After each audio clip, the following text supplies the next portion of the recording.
դավադիր պատերազմով, այսինքն հերթական անգամ մեծ զոհերով, բանակը կոտորելով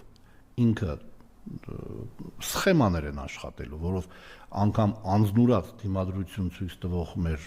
ստորաբաժանումները պոտենցիալ որ ունակ են այդպիսի դիմադրություն ցույց տալ, ստիպված հայտնվելու են մի վիճակում, երբ ուղղակի հնարավոր չլինի պաշտպանել, հա, որովհետև Սյունիքը պաշտպանության խորություն չունի, զենքի, զինամթերքի մի փոքր ուշացում, ինչ որ հապաղումներ, ինչ որ որոշումների ուշացած կայացում եւ այլն եւ այլն։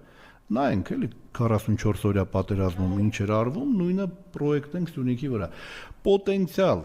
վտանգը, որ պատերազմը բախելու է մեր արդեն իսկ բախում է մեր դորը եւ Սյունիքը օկուպացվելու է շատ մեծ է, եւ եթե չլինի Իրանի զսպող